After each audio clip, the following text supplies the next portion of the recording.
evening, everyone, and welcome to Thrashcast, where, thrash metal is definitely our religion. But anyways, before we get started, just would like to welcome our brother in arms, me and Ken. Big welcome back, Billy.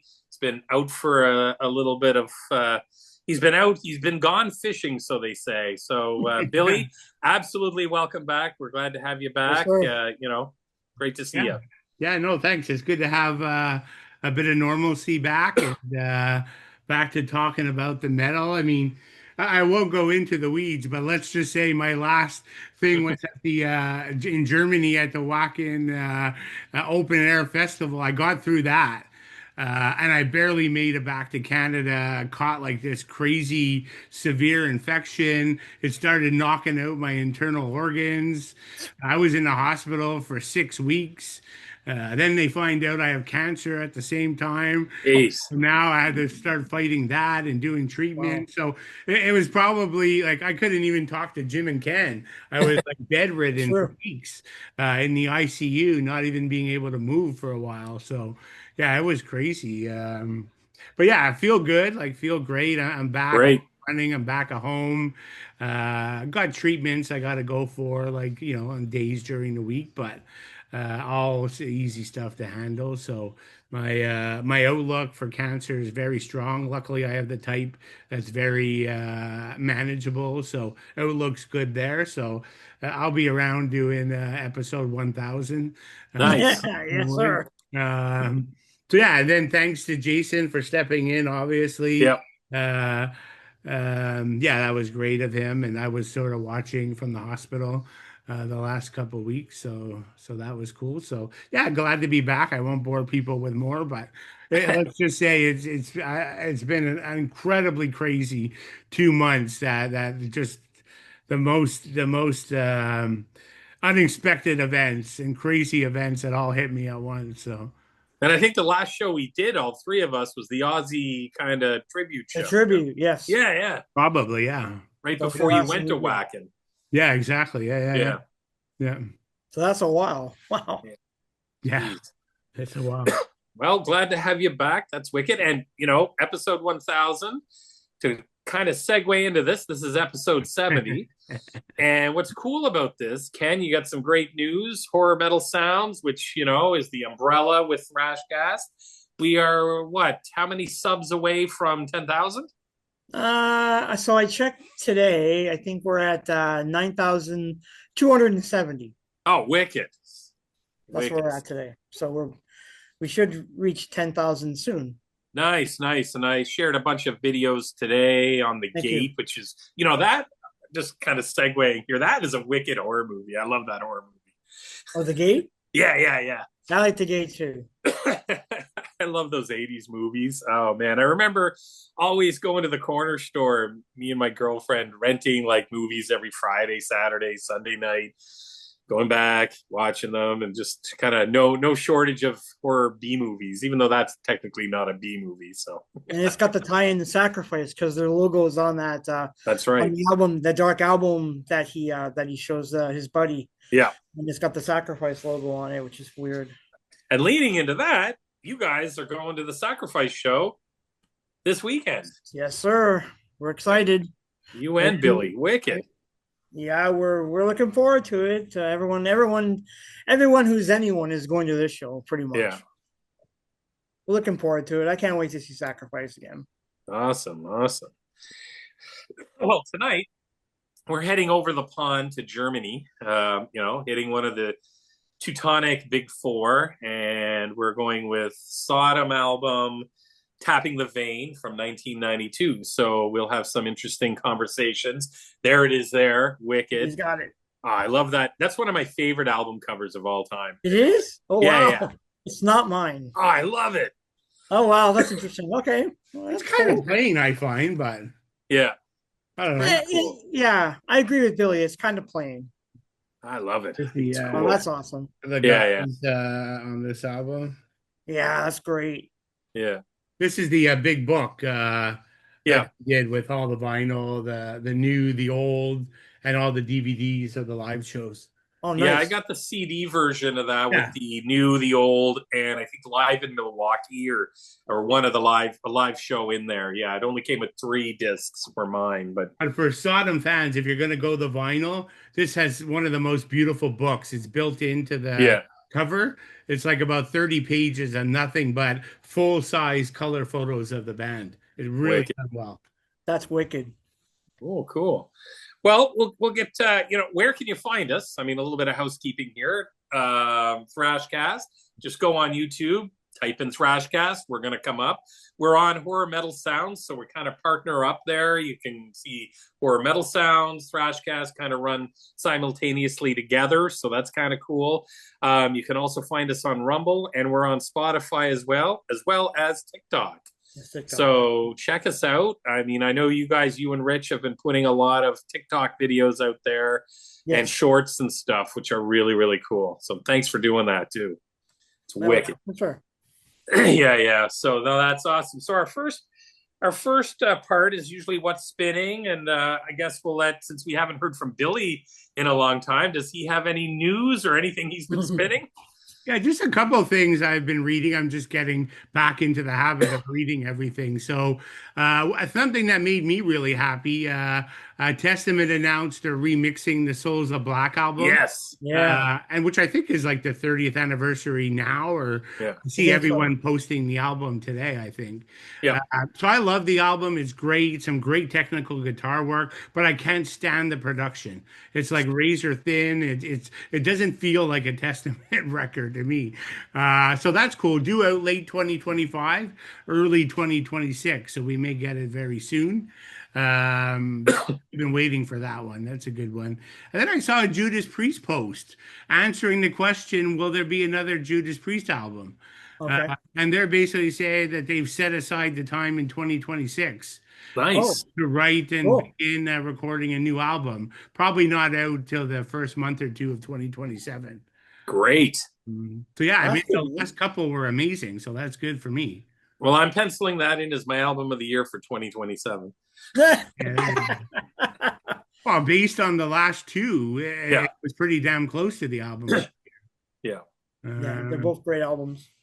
And then one more quick thing in the similar vein, Gary Holt announced the new Exodus album is completely done and packed and ready to go, but still not announcing a release date. So not sure if it'll be this year or next year. And it'll be interesting, I guess. I mean, we've all talked about it. We like Steve better on vocals. So this obviously has Dukes. Yeah. So we'll see. Hopefully the songs are good and then you still can enjoy the album. Hope so. Yeah.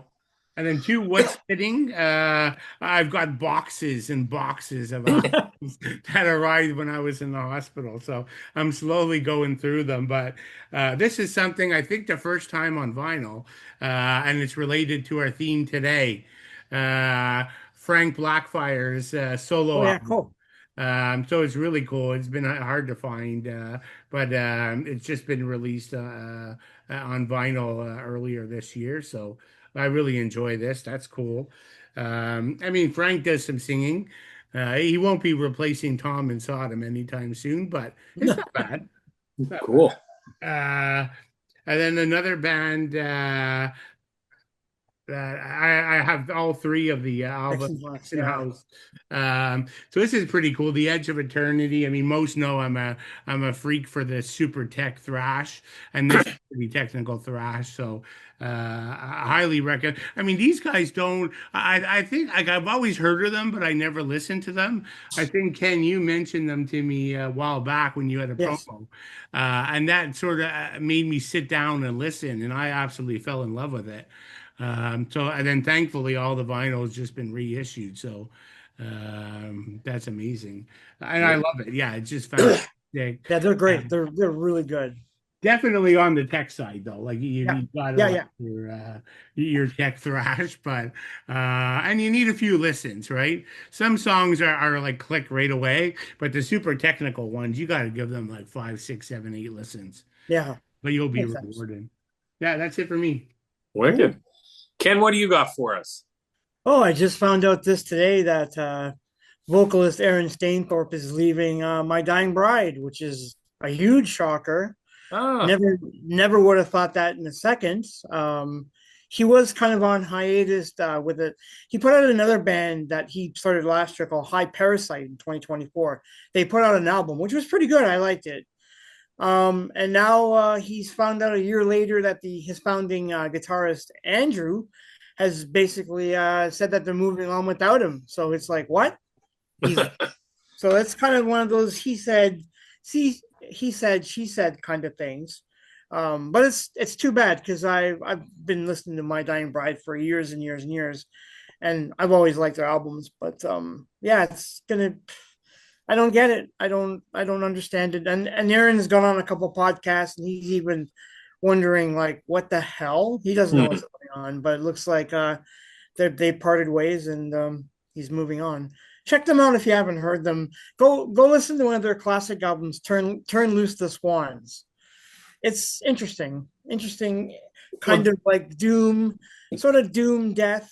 yeah. Yeah, give them a listen to if you haven't heard them. They just had an album out recently, right? Yes, Yeah. it was 2023 was their last Yeah. album. Yeah, I like that album too. I liked all their albums. All their albums are pretty Yeah, they're solid. pretty cool. Unfortunately, but now he's leaving the band. Oh, jeez. And then I saw this as well. So this is a shocker. Tim Lambesis has got a new album or a new song out for As I Lay Dying with a brand new band. I saw that. I don't believe this. I'm like, what the hell? Yep. He's got a brand new band. He's convinced 4 other suckers to come play music with him again. So I guess the countdown is how long is this going to last? Well, I didn't even buy the last album, which was only out a few months ago, because Yes. I can't invest into that. Like it's Yeah. just, you know what I mean? I invest my time into it, and then I'm like, because I like As I Lay Dying, but to just Yeah, I have don't the mind him. I like him too. turnover, yeah. But he's a mental. Like the guy, there's clearly something wrong with that dude. There's Oh, some, yeah. something wrong. So we'll see. New brand, new song. I heard the song today. It's all right. I don't mind it, but we'll see. Yeah. Uh, we'll see. We'll see I how think long it's, it lasts. you got to admit, it's cool though. Like he just has a new album, just kind of sells it, shelves it, and then just goes right into a new song with a new band. Like, I got to give him props. I was reading some of the comments on YouTube, and people were saying he's the greatest salesman ever. Yeah. You got a shitty band, and you still convinced 4 new guys to join. Yeah. So I don't know. That was interesting. So I was like, all right, we'll see how long this goes. But you know what? Even at my local record stores, on Sunrise Records, it's just a chain store, they had like 15 copies of that As I Lay Dying The new one? CD. Yeah, when I was shopping, I was shopping. I think it would have been, I can't remember when it was released. Was it released just before Christmas? Or Yeah. anyways, Yeah. I was shopping it, and they had it there, and I was like, holy cow. And I said to the guy, oh yeah, it sells really good. So they must have a pretty big fan base, or I would did. assume they do, but Yeah. I don't know. And then the last bit of news, Rob Zombie is actually releasing a new song on Friday, Oh, cool. which I'm looking forward to. So he's got a new album apparently in the works that's coming out. So Nice. Friday morning, new Rob Zombie. Can't go wrong with that. Oh, that's cool. And and just a plug here for the Sacrifice. I did that interview with Gus Pin. So Absolutely. that's posted up on the All Father side if you want to go check it out. And I'll be seeing this Saturday Sacrifice. Yeah, you can get it there. I've shared it as well. It's an awesome interview. Check it out. Everybody should check it out. Absolutely. And then go buy. That's the thing. Is there tickets still available for it, or is it sold out? Yeah, apparently there is, and they're going to be selling tickets at the door for Oh, 60. perfect. I think So- you hit on this in the interview, or Gus brought it up. I think the Voivod Acid Bath show hurts them on the same. Yeah. Yeah, you could tell Gus wasn't happy about that. Even though he said, well, whatever, we're going to play it regardless. But I'm sure they didn't appreciate that. No. But what are you going to do? Acid Bath and Voivod don't. Well, Voivod probably know the Sacrifice guys, but it's the Acid Bath show, right? They don't care if Sacrifice. No. No. No. Why would they care? Yeah. That's true. But yeah, so if you want to go to the show on the weekend, you can. There'll be tickets at the door. That's what Noel said. Wicked. So that's it for me. Bucks, I think. Great. Well, for me, I got obviously the news of Rush. I mean, holy cow! It's what a shocker, but and I like almost a dream come true for Rush fans. And I hats off to them. I mean, you know what, they deserve to do it.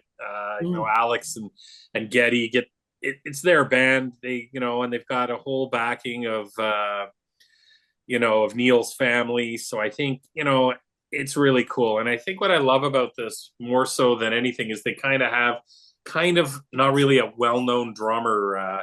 And I have her name written down here. So, Anika.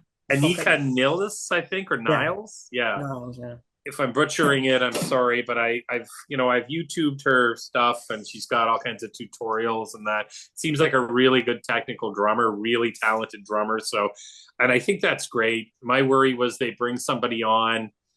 You don't want Tommy Lee there. I'm just joking, but you know what I mean. Like, you just don't want it to go cheesy. So I think this was really, really good. And they originally were doing 2 dates in Toronto. They've upped it to 4 dates now, and in most cities, they're doing almost like the Metallica weekend type thing where they play Friday and Sunday or Friday and Saturday. I can't remember, but they're doing 2 separate full-on set lists. And I mean, this thing is going to sell. So you have to sign up with Ticketmaster just to get into the query in order to be ready to buy the pre-sale, which I think happens early next week. And it's apparently the first 2 shows just in the query of what people want to, people that are put in there are just sold out. So they're not, the tickets aren't sold, but they're ready to be sold because everybody's in there all kind of virtually lined up, I guess, in a way. So they added these other shows, and they're only doing so many dates. I think it's really smart. I think it's cool. They don't want to tour, and I get that. They've got some great shows that they're doing all throughout the U.S. This is the only dates in Canada. A lot of people were kind of bummed they did New Montreal, but I think depending on how this goes, which it's obviously going to go really well, and depending on what they want to do, I mean, they could do whatever they want to do. So maybe they'll, I'm hoping maybe somewhat of I'm really dreaming here, a Canadian tour where they, come all the way out east and go all the way out west. But I mean, when you're selling out, where are they playing? They're going to be playing in I think Vegas was one of the cities. Yeah, Vegas, LA, LA, New York. New York. They're doing and yeah. But they added 2 shows to almost all those, right? Yes, they did. Yeah, 4 shows in LA, Chicago, Dallas. The demand must have been crazy. Oh yeah, and I mean, I would love for them to come back to Halifax. Yeah. They were here on their farewell tour, and an interesting story about Halifax. I didn't go to that, but in Halifax, they were left off the tour, and then the local radio station did a petition where they got so many thousand signatures and sent it off. And the band ended up putting a date in Halifax, so it was really, really cool. Yeah. And I think this is phase 1, Jim. I'm sure, they're massive in South America. They got Europe, and then end it with a Canadian, assuming they can play. They'll find out that they're still capable of. I think they're doing a date in Mexico. I think is part of that. You're right. Yeah. No, they have Mexico. Yeah, good point. You're right. Yeah, but I agree. So I think it's great, and I can't wait to see how much tickets are going to be. I would say it's going to be very similar to the Metallica. We're talking Metallica prices here. The only difference is they're not selling them as a package deal. It's 1 night, 2 night. And now it's 4 nights, so you just buy, and it's going to be, I would assume it's going to be just 2 separate set lists for the 4 nights, which is pretty cool. But, because at first I was thinking, oh man, that'd be cool to see them both nights, but I think it'd be virtually impossible to get tickets because it's just this is going to be a worldwide demand. People are going to fly into Toronto from all over the world to see this. And you know how rabid, if you watch the Rush documentary, just the fans are just their farewell tour. The fans were just so rabid. There was groups of fans traveling around with them, going to all the shows, and it's just crazy. So, but anyways, I think this is great. Go Canada, good stuff. So, but what am I spinning? Well, I picked up, this is now buying for my top 3 album of the year. So the Paradise Lost, and Session. Oh my God, this is one hell of an album. Cool. Absolutely love this album. I picked it up last week and I have been spinning it like crazy. It's great. Right now, Sodom, actually, I plugged this on the last show. The Yeah. Arsonist is like my number one and two is that and Dragon's Claw. So I'm sort of my Dragon's Claw CD stuck in the Canada Post somewhere. Ordered it a while ago. It hasn't been delivered yet, but and then I also picked up this one here, which is getting a lot of play and will be in my top 15. The Revocation. Yes, You know, yes. oh Awesome. man, that is one heck. New Gods, New Masters. Hey, Ken, did you do a review for this? Was No, that I you? didn't. No, okay. No, I Oh didn't. man, this is one hell of an album. Like I no, would have been if I had the opportunity, but I didn't get the yeah. opportunity. Oh man, that is anybody who's it's just phenomenal death metal. I mean, really, really good release. This has been such a strong year for releases, so it's gonna Yeah, be. I'm gonna start working on my list soon, and I want you to whittle should. it down to 15. Yeah, and Sacrifice is gonna be in there, which their Oh yeah, latest yeah. album is again another killer thrash album. So from the Canadian Big Four. So Well, we'll see. I'm sure you'll have a testament in there. yes, that's the other one. And I was kind of happy that Megadeth, because I'm a huge Megadeth fan. So the Megadeth album is going to be released on my birthday, January 23rd. So, and I believe that's your wife's birthday, Billy. Yeah, it was kind of funny when I heard that. You can get her a copy for her birthday. She'll be pretty happy with that. Yeah, I'm sure. Then I can use it. I'll buy her the copy I want. That's funny.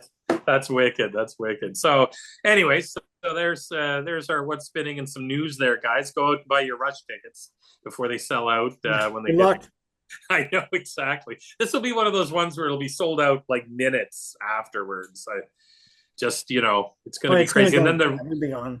then the resale will happen where it's $1,000 or $1,200 or whatever. Yeah, it'll be like when what's his face Gord Downey. Remember when he was Yeah, dying? And then those tickets were insane to get. yeah, So I can imagine it's going to be like that. yeah. So, but anyways, cool stuff. So we're gonna slip right over to Sodom. We're going to be talking about Tapping the Vein, which is actually it was my pick this week. So my favorite Sodom album, believe it or not, is this. I love this album. But I mean, you can't go wrong. So our last segment will be our top 5 Sodom albums. And I'll be honest, I'm sure we're going to be copying a lot of our own top 5 because I mean, they've got such a strong catalog, amazing stuff there. This album was just a quick summary. We already have done a Sodom album, so everybody's probably fairly versed in Sodom. But this album was released in '92. Lineup with Tom Angel Ripper vocals and bass, Andy Brings on guitars, and Chris Witch Hunter on drums, which is interesting. I think this was his last album with them. So, but anyways, produced by Harris Johns, which is kind of neat because this guy has produced so many massive, metal albums. Creator, Pleasure to Kill, Halloween, Walls of Jericho, one of my favorite bands, and a wicked album. Voivod, Killing Technology, and my favorite Voivod album of all time, Dimension Hatros. So, and I think he's done 6 Sodom albums. So That's a lot. yeah, like they must, and I gotta admit, the original production, because you can get the remastered package that Billy showed there, and it comes with the original, and it comes with I think it's a remaster and then a remix. So it comes with 3 versions, I believe. Does it, Billy? I thought it was 2, but Maybe it's 2. Yeah. I've only listened to the 2. So Yeah. I mean, it's pretty cool because I was going back and forth when I picked it up, and I really, really like it. It's pretty cool, and the remix is really good on it as well. So just a couple of questions. Didn't really want to get into it too deep because we've already talked Sodom, but I guess my number one question, and Ken, I'm going to go to you first. What's your favorite Sodom artwork? Oh, yeah, that one's interesting. It's going to be Agent Orange for sure. Yeah. My favorite one, but I also like I like Code Red. Yeah. I like M16. Oh yeah. They don't. They always had really interesting covers. The one thing I'll say about this band, like their cover art has always been very interesting, even on the later stuff. What about the new album? You like that? I know I it's like that. AI, I but like it. Yeah, it's interesting. yeah. I They don't don't mind have it. the logo. Where's the guy? Yeah, that's right. Yeah, you're Yeah. right. You're right, Billy. No logo could never be their top album, in my opinion. Their mascot or whatever you call them. Mascot, yeah. Yeah. That's yeah. I don't think. Yeah, I don't know if he had a name. I think he had a name. I don't remember offhand. Did he? I don't remember. I don't know. He might have.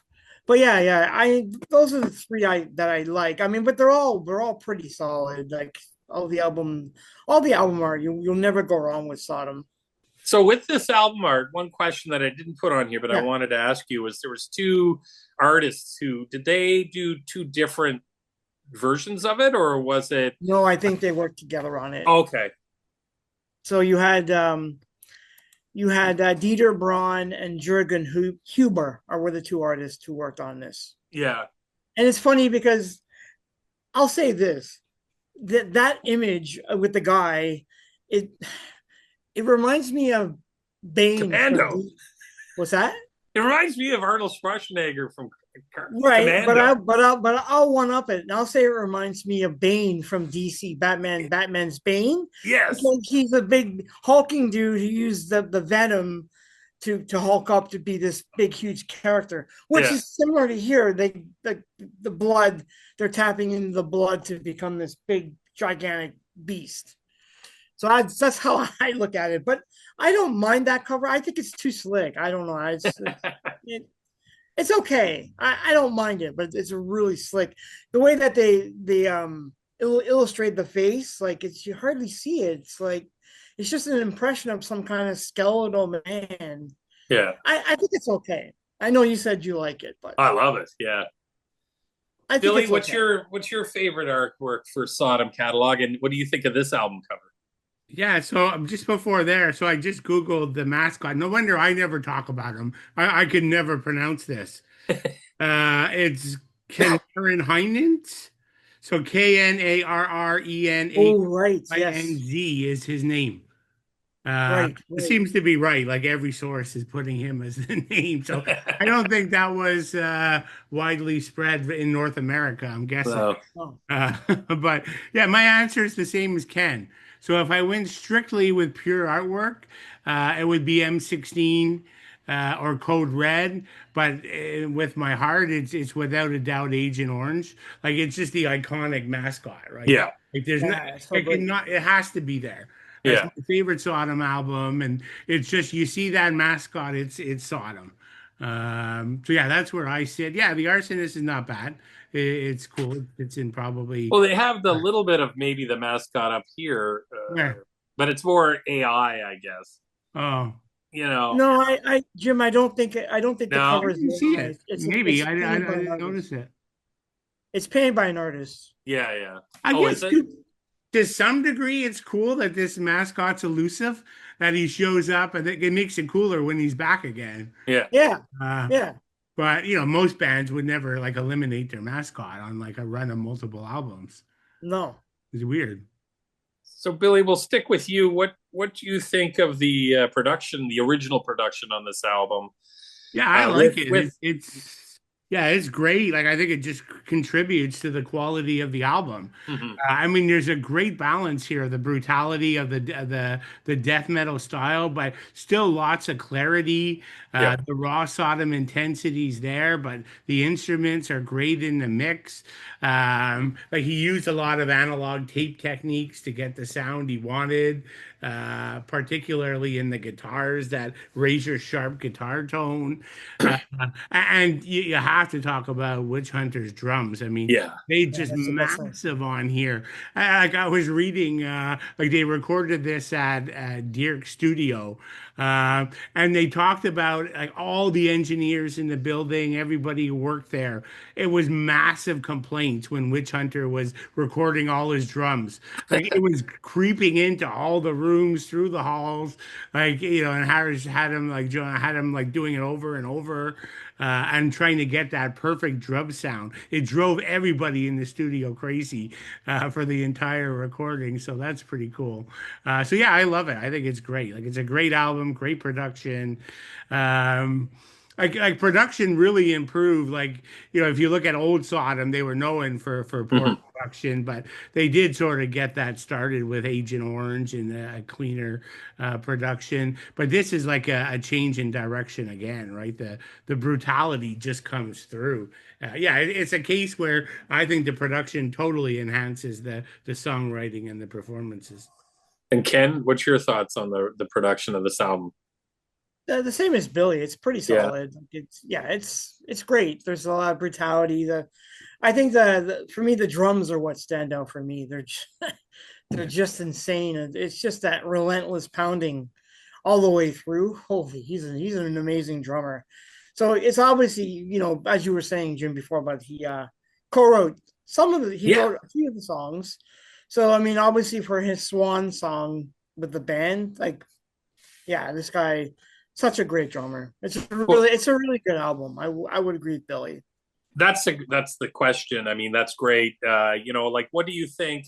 How do you think? Like, this was their fifth full album, so their sixth album, Get What You Deserve. How do you think that fared with Witch Hunter leaving? Like, did you like it as much as this, or did you find it kind of No, waned off a bit?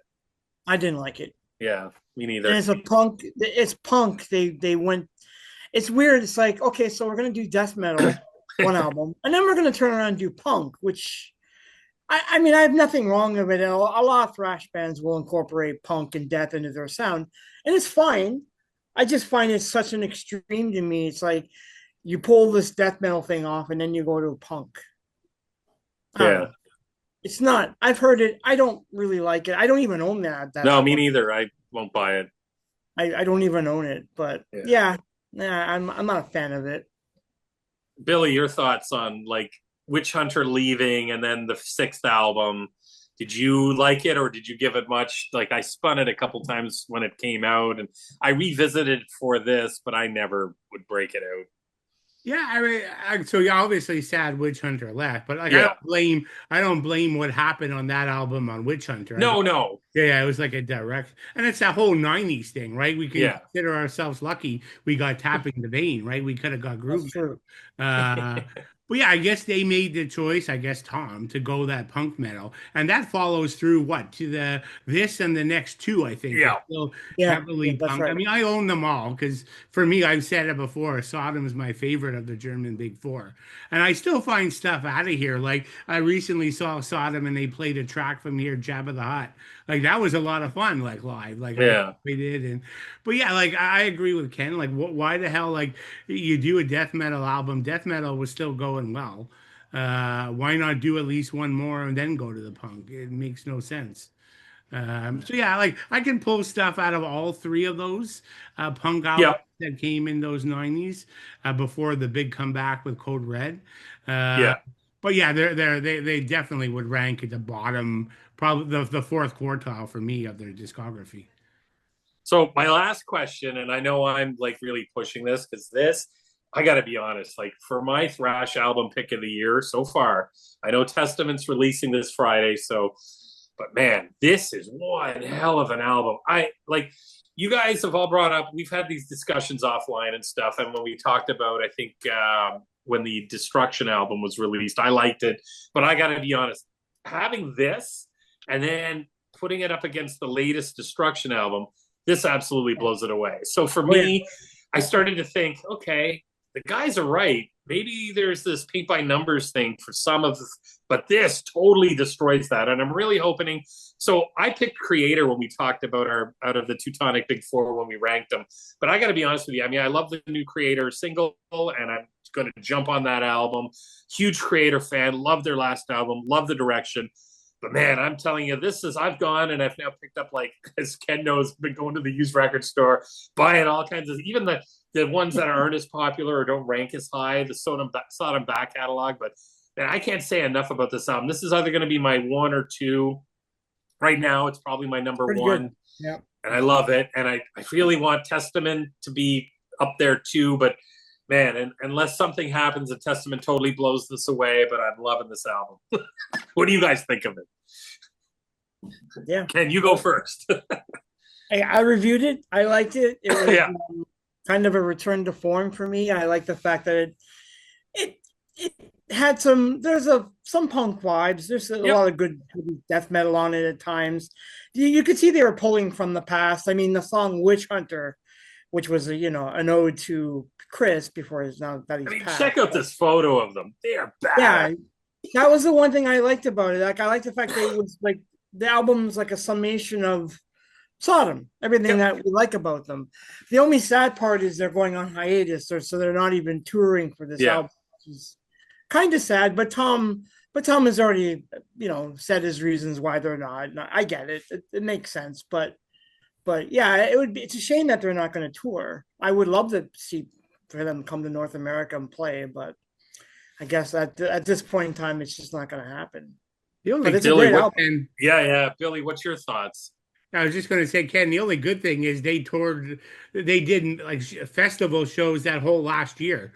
They were in the U.S. everywhere. They were in New York. They were at Maryland Death Fest. They did 270K metal shows. They did 2 shows at Hell's Heroes. Like, they were all through the better U.S. shows than they ever did in their career the previous year. So I'm actually, I agree with you. It sucks that they're going on hiatus. But if you're going to do it, I got to see them like 6 times that last year. You're lucky, dude. You're lucky. Well, that was cool. And at the most, I haven't even seen them 6 times in their whole career. Yeah.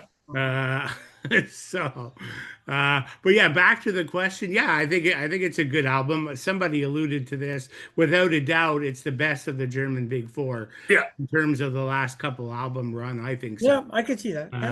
It's cool that they went back to some of the analog production techniques, particularly on the drums. Yeah, I also like the previous album too, the Genesis album. Oh yeah, that's a good And I don't think this necessarily dominates that one. I think they're both great albums. Mm-hmm. I haven't sat back and did a comparison, but like in terms of where would I sit it, this would probably be somewhere in towards the end of the second quartile, so better than the middle. But yeah, I haven't lived with it that long either, right? So yeah, to move up. Of course, it's hard for it to compete with Persecution Mania and Agent Orange so early in its release. That's cool. No, great. So I've been thinking a lot about like a lot of thrash bands and some of the thoughts of, and I'm reading it a lot online that people are saying thrash music now has sort of become kind of paint by numberish to some degree where. And I'm hearing it, but I really, the new Megadeth single I absolutely love, but I'm also jaded because they're one of my favorite bands. And I just love Dave and I want him to go out on top. So no matter what he put out, I'd probably like it at this point. And that single kicks the shit out of anything on the last Metallica album. So, or the last 3 or 4 Metallica albums. But no, it's really, really cool. But I ranked it high, actually, this album. I love it. I love this album. This album's wicked. So, but I've only had it for a month or so. So I've only been spinning it, as much as I've been listening to it daily in some way, shape, or form. But anyways, no, it's really, really cool. So to jump right into the album, guys, so we're going to go track by track like we normally do. Billy, why don't we start with you since you're back? Why don't you take us through Body Parts? The first track. Body Parts. I mean, yeah, you talk about a killer opening. Anyone who just finished listening to Better Off Dead, which was the previous album, that was a bit of thrash punk, like that had a bit of everything. Better Off Dead, Tank Cover, and but yeah, this thing is just relentless. Like it steamrollers you. Like it is crazy. I mean, you notice that immediately. I mean, Tom's vocals are far more harsh and aggressive. Not in everything, but in like most of the songs. The short song lengths, like all the really brutal tracks are 3 minutes. Like like they just kick you in the face and leave you wanting more. Never overstay their welcome. I remember seeing a review, and they were talking about Body Parts as one of the best like Sodom openers, and they said it's like describing a song as a bull in a china shop. I thought that was kind of funny. That makes sense. But and Ken, you mentioned how you like Witch Hunters drumming. I mean, that's just so much of this song, right? Yeah, I don't know what's the word, pummels you. It beats you to death as the listener. Yeah. It's crazy how good they sound, but not at the expense of everything else. Everything else still sounds good, right? You can hear Tom's bass in many of them. You hear Tom, he's right in the mix, and the leads. So this is the first album with Andy Brings, that's right. Yeah. right? So his leads are pretty good. Like there's a great lead he has here at 2 minutes. Again, the songs are short, so his lead he's not doing 7 minute, well not seven, but he's not doing 2 minute leads. But I find they're very effective. They fit well with the song, and this is another example. Yeah, just I remember hearing this, and it was like, holy shit, what is this? This is not Better Off Dead Part Two. Mm-mm. Yeah, that's it for me here. Wicked. Ken, what's your thoughts on Better? What's your Oh thoughts, yeah, yeah. Ken? This song is like pure domination, if you Yeah. will. Relentless, violent opening song, and Witch Hunter wrote the lyrics here. So it's like all about the dark realities of plastic surgery and organ trafficking. So it's like, yeah, okay, body parts. Yeah, I get it. I get it. Yeah, it's like it's just a heavy, dominant song all the way through for the 3 minutes. And I agree, Billy. Yeah, that his Biggs's lead. His lead's awesome. I love that lead in this song. It's great. This song is fantastic. I for me, I think it gives me like an old school Slayer slash Venom vibe. Hmm. But holy cow, and the evil vocals, and I mean, Tom's got such a distinctive voice that it's fantastic. I mean, I love it too. I think this is what a great way to start off an album. Yeah. Absolutely killer. Guys, am I coming through there? Because I seem to be jumping around on the screen. Is it can you For guys me, hear me good? No, sounds you're good to fine. me. Oh, okay, You're, perfect. you're Perfect. fine, Jim. Cool. And that guitar solo at 2:03 is just, I mean, 3:02, this song could have been 5 minutes and I would have loved it just over and over again. I don't care. I think this song is just amazing. But I absolutely love it. And yeah, you're right. Chris wrote it. So kick ass. And I love the fact that many songs, I mean, there are some long songs on here, but many of the songs are right under that 4 minute mark, which Yeah. is just like thrash, thrash, thrash, and go. So, Ken, take us into number two, Skinned Alive. Yeah, to me, this is like Body Parts Part Two, really. I mean, it's got the same kind of feel to it. It's a really hard hitting track. I feel like they're trying to push the boundaries here at this one. So it's brutal. It's like really graphic. The lyrics are like really violent because they're talking about mental derangement. So it's like in how you get a sadistic pleasure and a breakdown of your sanity. So it's like they throw all this in here, like especially that line where it's like mentally deranged, fits of raving madness, and celebrate and enjoy. The thrust with my knife. Like my God, it's like this is nasty as hell. But I like it. I like it as well. It's they take no prisoners. 2 songs in, and you can see the style. It's a great song as well. And don't you think, though, there's a little bit at the start of a Tom Warrior grunt? I was gonna Yeah, say yeah, that it was my. I like He that. does a Tom G grunt twice in the whole album, in this yeah. song, and he does it at the end in a Yeah. closing song. Yeah, that's my first bullet. You stole it, Yeah. Jim. Yeah. That's But yeah, awesome. I like the song. That's good. Yeah. Bill, what's your thoughts on Skinned Alive? Yeah, no, I mean the intensity continues. Really cool opening. It's Witch Hunters sort of taking the lead in the open, a big drum open. Yeah, like I totally get that, like nod to Tom G, I think. Yeah. It's very brief, but he only does it twice. Yeah, just another wall of drumming, great riffs. And again, like I love Frank Blackfire. He's one of my favorites, and he appeared on the my top two Sodom albums. But Andy does a good job. He's very talented, and so yeah, like I don't miss Frank not being on a Sodom album. In this case, this even has like a little, I don't know, like a creepy feel or a menacing Hmm. feel, but I think it's pretty cool. I mean, it's they do this, I think, at least in one other spot where they hit you with two like face melters in a row, and then we'll see track three. They Oh, vary it like so, which makes this album really good too. Like so, they'll hit you twice really hard. And then they'll bring you back a bit, so that's cool. Yeah, I mean this song's a little bit more straightforward. Like there's not a lot of surprises if you're going to give it a little complaint, but what the hell? The first two, one and two, they're great. yeah, and I mean, so I'll jump into the third track here with One Step Over the Line, one of my favorite songs. I mean, this is a killer track. I love sort of the slower groove. The darker intro is wicked, and then at about 45 seconds, I find it starts slightly speeds up, and then just under a minute, you got the vocals cutting in, and those thick, kind of sludgy thrash riffs. It's doomy. It's not doomy. It's more dark. I find. I really like it. It's got kind of a maybe a South of Heaven kind of vibey for me, musically, but not obviously not in the vocals. Maybe Angel of Death kind of sound, I guess. But it's just and that heavy thrash chug is really cool. And I mean it's got a great chorus. I mean, the chorus on this whole Sodom album for all the songs I find are really good. Bill, what's your thoughts on this song, One Step Over the Line?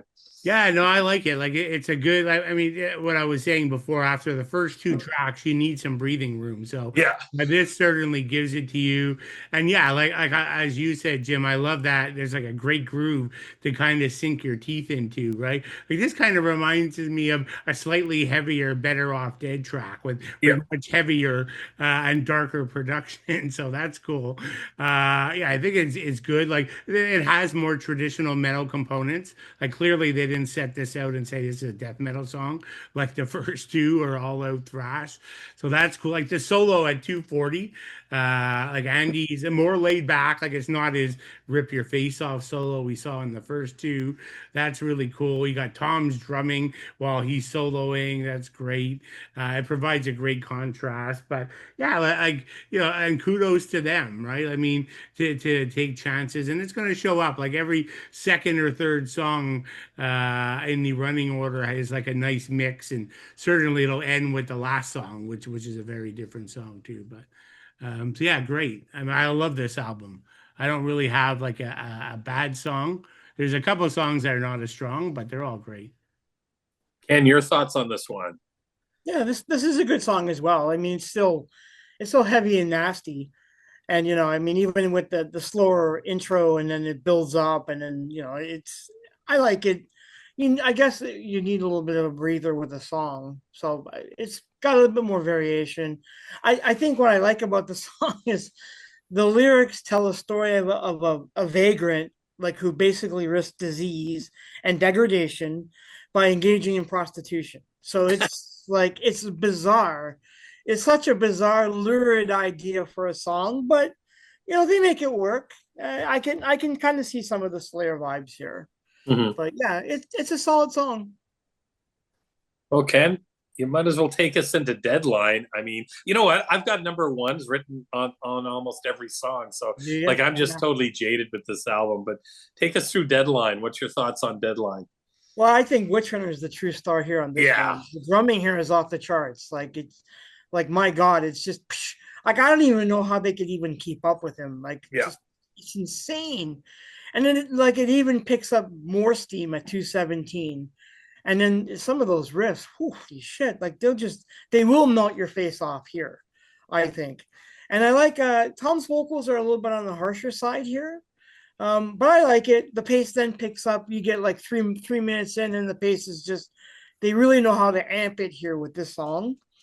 And they're talking about about death, the finality of executions, the psychology of torment. Like it's all on here. Which I think you get a lot of this kind of stuff in death metal songs to begin with. But this is another great song. Wicked. And at 309, the guitars just explode. Like, Yes. man, I love this song. And it's like I'm 4 tracks in, and every one for me is a 10 out of 10 track. I mean, this is my favorite. I might as well give it away now. It's my favorite Sodom album. But I mean, I also love so many of the other ones, but this one here just really hit me, and I absolutely love it. But yeah, I mean that the intro with the drums, and then this massive riffing going on. But I agree. I don't even understand how they keep up with him, because Billy's story there, where Witch Hunter was in recording this, and it's just, I mean, the guy is just, it's like he's got 4 arms. He's like General Grievous playing the drums, from Star Wars. So, Billy, what's your thoughts on Deadline? Yeah, I mean, you guys hit most of it. I like it. I mean, Ken mentioned Tom's vocals, and yeah, he's got harsh stuff. But what I like in this song, he also has 1 or 2 nods to his singing style, in like Agent Orange. It's not all harsh. To me, I pull out like a bit of his thrashier style at times. Like it's a mix of what Ken was saying, I think. And I hear a few parts, but yeah, like, I don't know, maybe it was you, Jim, like that solo at 308, but how it comes up, because the song comes to like a second or 2 stop. Yeah. And then the solo comes in, which is really cool. And then that continues, and we talk about Witch Hunter's drumming, but it's the ending of the song. Like he just takes your head off, closing out that song. Like it's crazy. Like his drum kit's a weapon there. Yeah. Another good one. Billy, take us through number 5, Bullet in the Head. I mean, this is another, I love the names of the songs too. Yeah. I mean, this is just greret. What's your thoughts on this? We get to the next song. Yeah. I guess it's not as common war themes, right? Like all not a here, no. Yeah, exactly. No, I like this. And so again, more variety. We have like, the face smashing song. This is definitely more punky crossover, but with mixes of thrash and death as well. I find this one of the catchiest choruses. The others, the choruses are just like ripped at you at like 120% level pacing. Like this, slows down. There's a bit more groove in it. Again, just it's what makes this album so good, because you can go from like these brutal tracks to these like punky songs, or as we'll see, some other slower songs. So yeah, I think it's pretty good. Yeah, another great track. Ken, you gotta love Bullet Bullet in the Head. Yeah, it's interesting. They kind of point their interest of not just about war songs, but like the whole critique here is about a drug dealer who preys on the youth and tries to get them hooked on drugs. It's interesting. So it's like a more of a socially, I guess it's more socially conscious, but I kind of like that. But I agree with Billy. It's like it's lots of punk vibes. The chorus is the best thing about it, and I love the guitars at 140. They're just so great. Like it's just music to my ears. But yeah, it's a really good song as well. And you must like the yell at the end of it, where he yells. Yeah. The yell is great. But you know what? I find Tom's vocals on this, like compared to Deadline, it's a little bit cleaner and a little bit more. You can hear it, which I mean, I like death metal vocals, so for me it doesn't matter. But I like how he switches it up. I mean, we're in song 5 here. We haven't really duplicated anything yet, and that's why I think I love about these early Sodom albums. I mean, they're so great. But yeah, I mean, I think his vocals on this are just, and the pounding drums. And I think that's where you get a lot of this groove. Like somebody said earlier, well, they went more punk on the next album, which is 100%, and the next few albums, but then they could have gone to groove metal. But not that this is groove metal, but I think this album has a lot of groove in it because of Witch Hunter. And I think that's, he pummels the drums, but in such a kind of an organized fashion. You know what I mean? Like, it's just so good. It's so cool. But Ken, take us through the next song, which is another Witch Hunter written song. I mean, The Crippler. it's massive. Yeah, this is a good song. I mean, it's obviously a reference to, well, most people think it's a reference to wrestling, Yeah. to Chris Benoit, or you could even go back to Ray the Crippler Stevens. So yeah, I like it. I mean, it's all about combat sports, obviously, when you listen to the lyrics. But yeah, this song is great too. This chorus is really good, and I love there's like a background vocal, someone saying the Crippler. It's really strong. I get some like Slayer and Morbid Angel vibes in parts of the song, but yeah, I like this song too. This song is one that really grabs me. That's wicked. Billy, your thoughts on the Crippler? Yeah, it's one of my favorite songs Yeah. actually on the album, and this is the one they kept playing at all those live shows I was talking about. Oh, cool. So because they had to literally do everything, right? They played in the U.S. so rarely; they were doing every album, so you didn't get like too many songs from every album. But yeah, I loved hearing this song. Yeah, I think Ken mentioned the chorus is. Again, very straightforward, but it's one of the better choruses. I'm just on the chorus, the echo effect on Tom's voice is really cool. I think it's effective. There's a great sudden tempo change around 2 minutes that shifts the song. That's memorable. And then at the end, I think this is what Ken was talking about. But at the end, when like Tom's shouting "Crippler," and then you hear the back, like it's such a cool way for the song to go out. And yeah, I like it. I think it's a great song. Yeah, and I mean, I like his dark. He's got kind of a darker, thicker vocal thing on this, which is really cool. And what I like, again, we're 6 songs in, and there's been no repetitiveness. Like we haven't said like, it's very similar. It's a bit of a track that maybe we'll get there, but I think it's great. And this, I love it how the fast intro, the song just gets right to it right away. There's no slowness. There's no mood set up. It's just like, this is a barn burner and we get right to it right away. So I think that's pretty cool. Billy, take us away with number 7. Is it whack term? I'm not quite sure. Whack term. Yeah.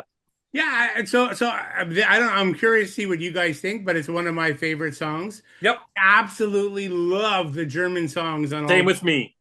I think they're not like death metal, right? This is clearly like more on the punk side, but still like some good speedy stuff in here.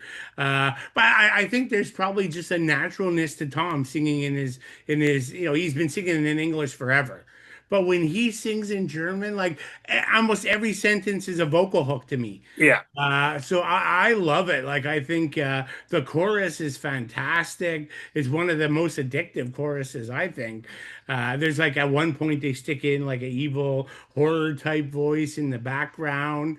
There's a bit of echo effect on Tom's voice, but I mean, I'm sure Ken will cover it. But you guys know me, I couldn't care less about lyrics. But whenever there's a German song, I want to know what the hell it is. And I speak a little bit of German, but like essentially it means watchtower in German, right, the name of the song.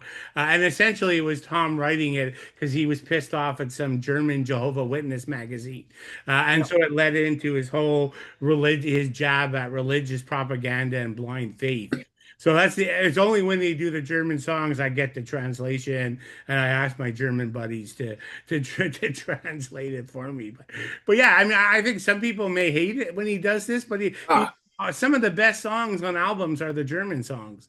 I would love for him to do a German thrash album and sing the whole damn thing in German. I think it'd be pretty cool.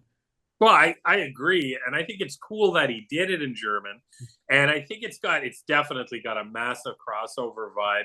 But at 2:10, that distorted, dark vocals, I like that effect, and I think the German language is. I mean, I worked for Germans for a lot of years, so I know a little bit, but not that much. But I love the fact it's kind of a good aggressive, like it's an aggressive sounding song. But I agree with 100% what you said. Every lyric, like every end of the lyric sounds like a vocal hook. So it's actually pretty cool. Ken, I know you're going to tell us all about what this is about, knowing you speak fluent German. Yeah, for sure. Yeah, Billy pretty much outlined. Yeah, like it's a whack term. It means watchtower, and yeah, basically the whole point of the song is it's about his critique on Jehovah Witnesses, which is I can see how that could get like I can get under your skin, very much so. But the German kind of word, I mean, I don't mind the German either. It's kind of a neat song. On YouTube, someone left this comment and said, I don't understand a fucking word of it, but it kicks ass. Yeah.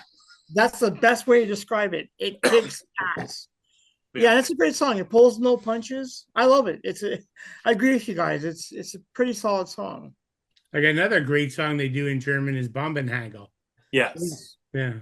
That's right. That's wicked. Well, Ken, we're hitting into track 8 here, so take it away with the title track, "Tapping the Vein," which is again one of my favorite songs. I love this song.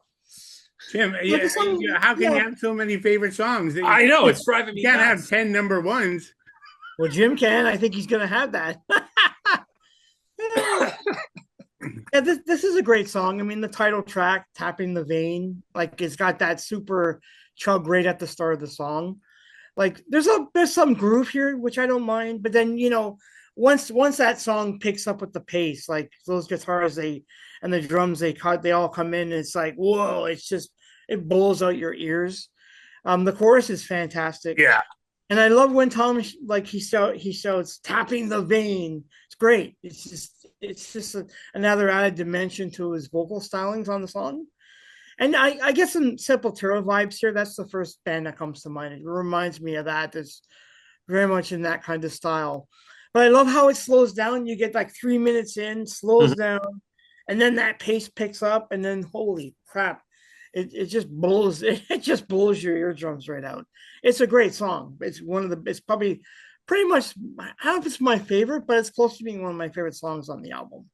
Yeah, I agree. I mean, you said it all, but I love there's some kind of a heartbeat sound with a heavy breathing sound. So I always thought this album, like I see it tapping the vein. For me, it makes me think of getting an adrenaline shot more so than a drug, more so than a drug abuse situation. But like, oh yeah, big adrenaline shot. But I mean, this is such a cool song because at 129, you got that. It starts off with a heavy intro. It's really heavy groove, but not groove metal. Heavy and then it breaks into that wicked chug. And then at 129, you got this killer riff, and the drums are just on fire. And then I love it that it's like almost 2 minutes before the vocals even start. So this song, you're kind of walking around it. And yeah, I wrote down the "Tapping the Vein" chorus is just one of the best choruses on the album as well, even though I said that about one other song. But yeah, Billy, what's your thoughts on "Tapping the Vein"? Yeah, I mean, literally, you guys have hit everything I would have called out. I like Ken, though. I do like that 3 minutes where they go into that atmospheric kind of evil slow down, and it's kind of haunting. You just hear Tom's drums, and then all hell breaks loose out of that. So again, they're very good at contrasting in this song. Because the other thing you guys talked about the chorus, and I agree, but the chorus is very slowed down. Yeah, it's not like a fast chorus. Like the chorus is slower than most of the song, and it's a bit more melodic. So it just provides this great contrast, like throughout the song. So yeah, another great one for sure. And I think Andy Brings wrote this, I believe. Yes. Yeah. That's pretty cool. Like, when you think about it, I think he's he's got 2 writing credits on this album, I think. Everything else is Tom's. Yeah. So really, really good. And Witch Hunter is a couple, but yeah, I think that's pretty cool. But what a killer track. Yeah, I love that track. Billy, we're heading towards the end of the album here, so we're heading back to war. So what do you think of this one? Well, yeah, now we're going back to like classic Sodom, to like opening like body parts territory, something here, right? So yeah, another killer one. I mean, it's short again, 3 minutes. I mean, but it's like you listen to this and it feels like you were hit with a Mack truck. I mean, it's just relentless again. I mean, this one lyrically, I guess, or thematically would tie back to Agent Orange. At least from song titles anyway. So again, like if you were to say there's a song, I think Ken or Jim, you said we'll see if there's any duplicate. I mean, this sounds a bit like one or two of what we heard before. I But agree. again, all these are short, so that like it's not a complaint by any means, but it's Mhm. not sort of introducing something new. But yeah, just the crushing riffs and everything we've talked about, we love on the brutal tracks is here again. So yeah, I think it's another good one, and it's well placed again, right? So coming after tapping the vein, which has a bit more variety, and then we'll go into the next two coming up. So yeah, it's good.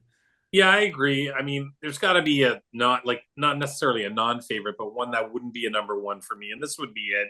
I agree. It's a little repetitive, but which is not a bad thing because repetitive Sodom is better than a lot of thrash music out there. So who really cares at that point? I agree with you 100%. Ken, what's your thoughts on heading back to war? Yeah, same as you guys. It's Yeah, it's an okay song. I don't mind it. It's got a brutal tone. I mean, yeah, obviously it harkens back to the earlier parts of the album. It's all about war. It's about a soldier dealing with combat and struggling with it. So yeah, it's almost like it's harking back to the earlier. Like I guess if you're going to do a Sodom record, you have to have a song about war. yeah. So I guess this is it. So this is the song you're going to put on there that's going to really take you into that. But yeah, it's an okay song. I don't think it's one of my favorites, but I don't mind it either. Cool, cool. Well, the last two songs are just kick ass. So Ken, take it away with Hunting Seasons. I love this song. Yeah, I like hunting season as well. It's a monster track. Like I there's the chug that builds up at the start. The drumming Oh, here is really insane. Like I wow, but the chorus is what I like about this song, the hunting season. Tom shouts like the hunting season. And then it's great when you get like 2 minutes in, like the pace picks up, so it's much more relentless. There's a big build up going into like 3 minutes in, and it just leads into that soul. I love that soul. It's so great.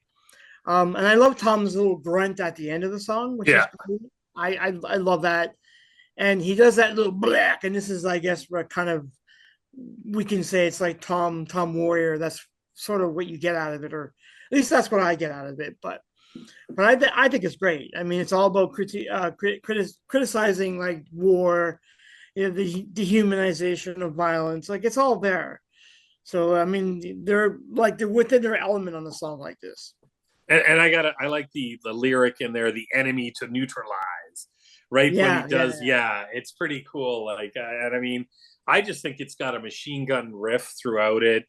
yeah. Still a minute seven, I think, before it uh,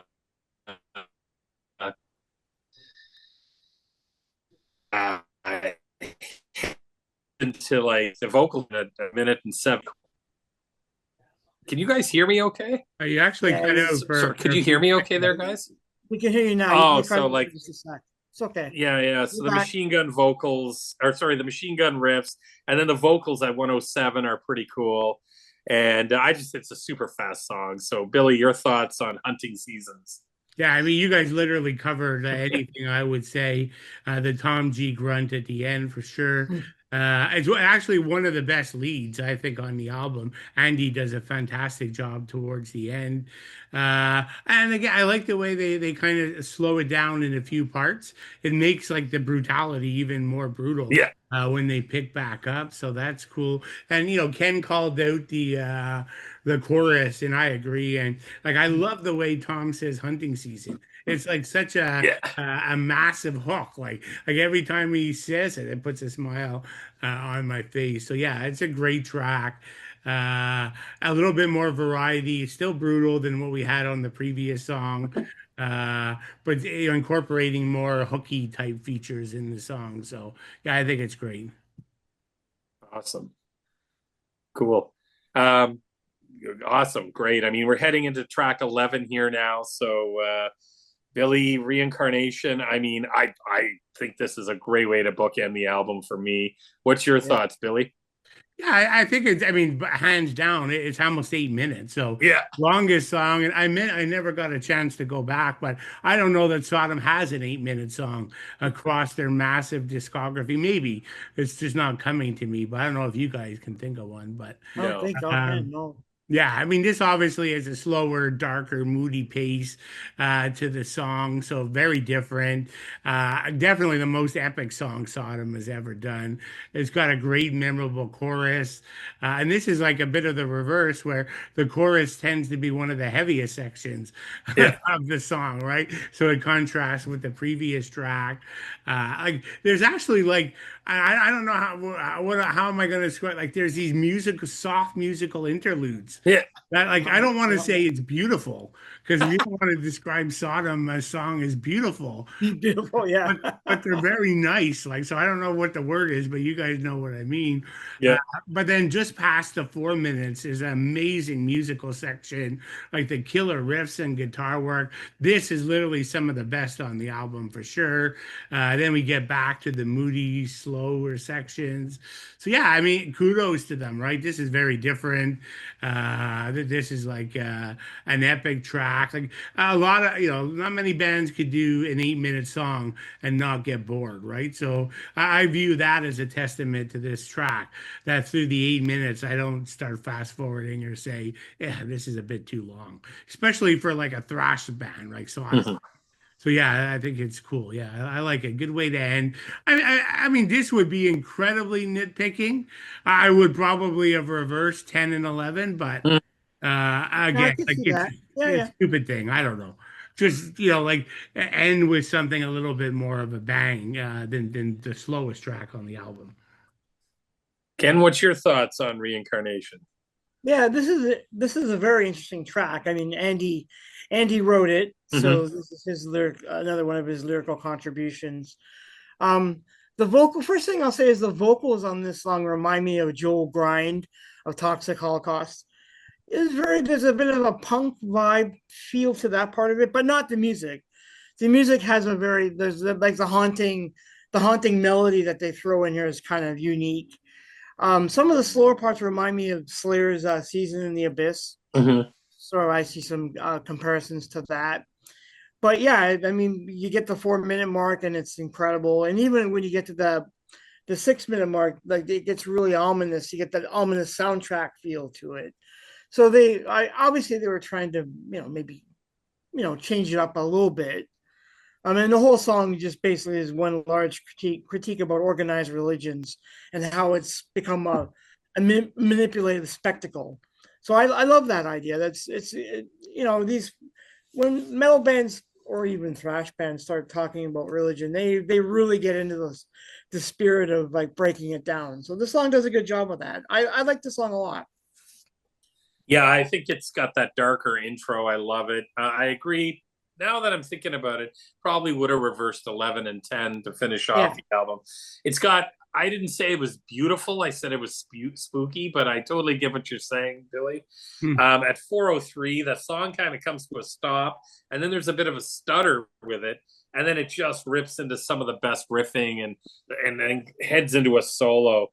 It's just I find it's kind of almost the like just they save this kind of sort of magnum opus type track for the end of it, and I think they left it all kind of out on the field. I think it's great, but yeah, probably Hunting Seasons would have been more apt in the sense that it's a bit quicker and more just quick bang at the end would have been better. But oh man, it's one of my I love this song, and it finished for me. It just absolutely completes the album. So friggin' awesome. So well, that's the album in a nutshell, guys.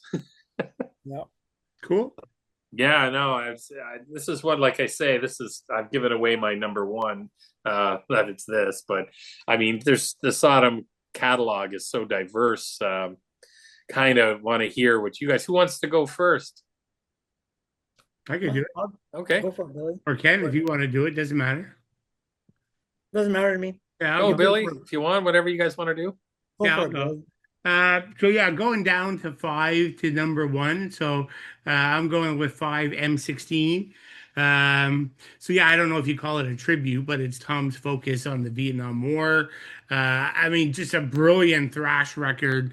The second from their comeback period after Code Red, after the albums we talked about that were a bit more on the punk side. Brilliant artwork. I mean, there's so many great songs on here. Among the Weird Kong, Napalm in the Morning, I Am the War, M16, Cannon Fodder.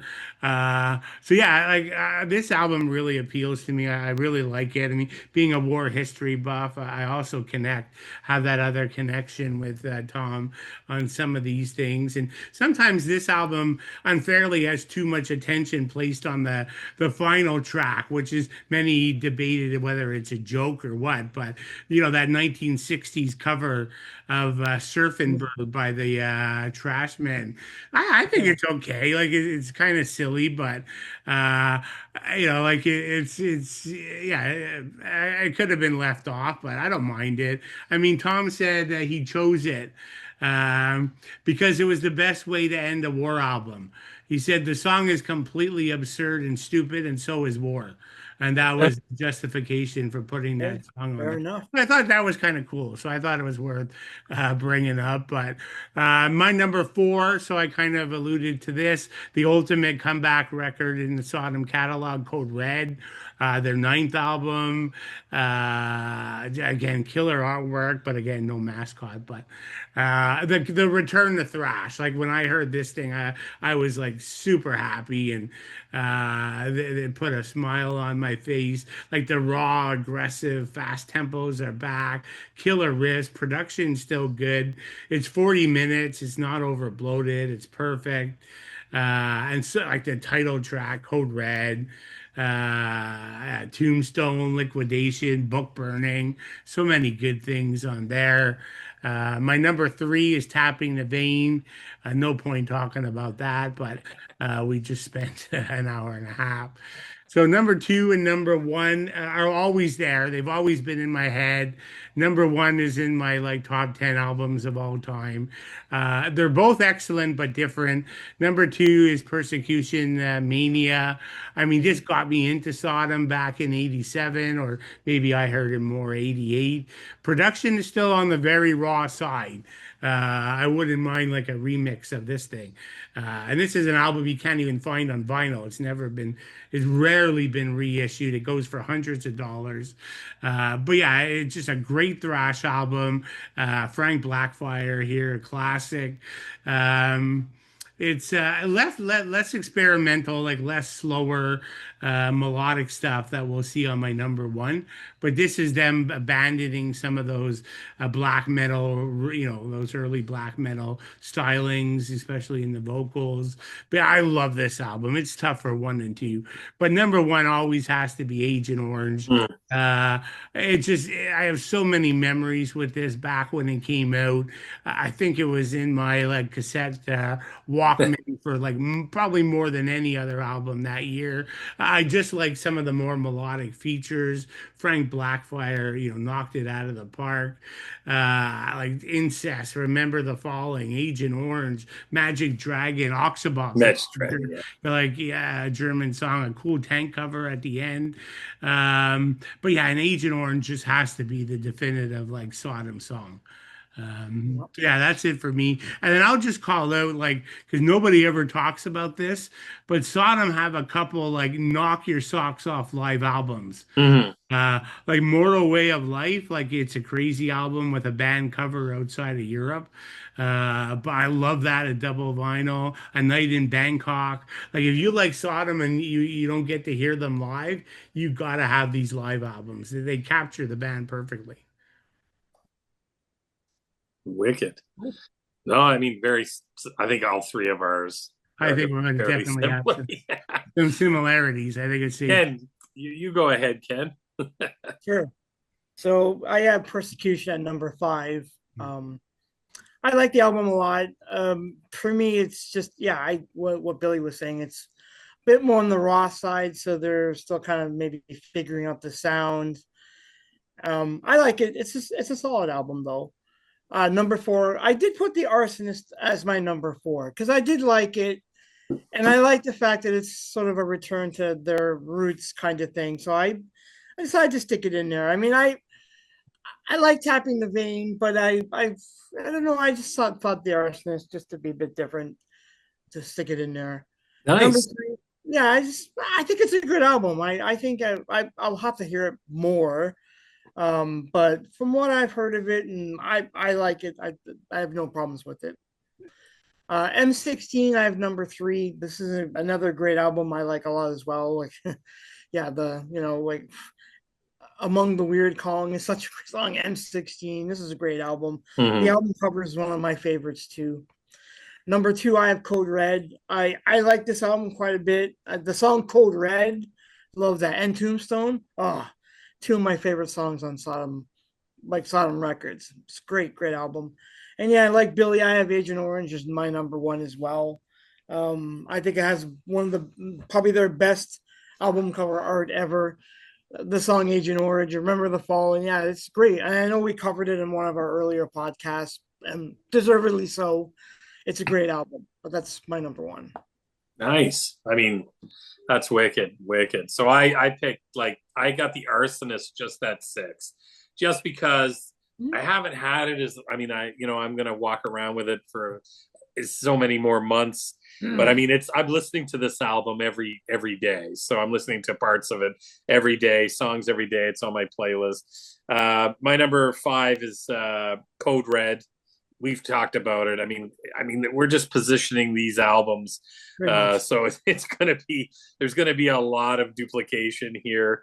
My number four is M16. I mean, I Am the War, Lead Injection. The whole album is just, and I mean, we're eventually probably going to do a show on this. I'm sure down the line. This will be, these will all be shows as well. My number three, Persecution Mania.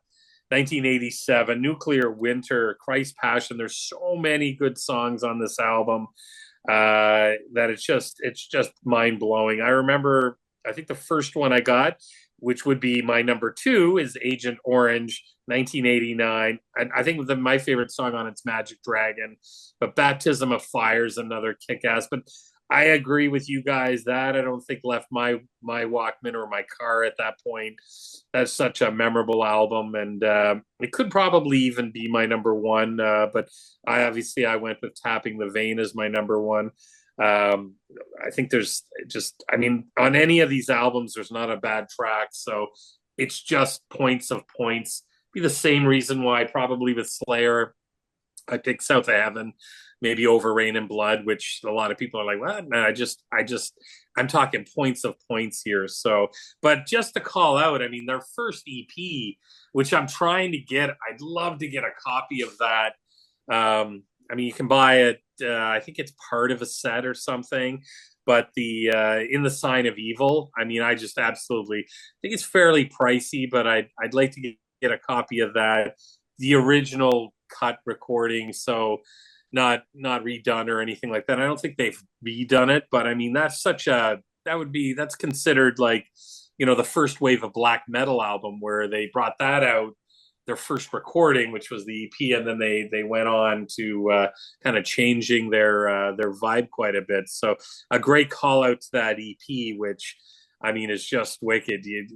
I see so many Norwegian black metal like rootsy bands that list this as one of their one of their main albums that they loved. The EP kind of getting into it. I don't know if they had much love for Sodom as they went on and changed their style to more thrash, but and maybe even death to some degree, and then eventually to some sort of really heavy crossover vibes. But no, that's my list. And I mean, it was kind of a fun thing. I think when we did do Agent Orange, Ken, I believe you hosted there. We did that. What? I think it was Billy. Sorry. I think it was Billy hosted it. I think Billy. that's one of my favorite. That sounds like it would be me. Yeah, Yeah, yeah. And I think we might have even.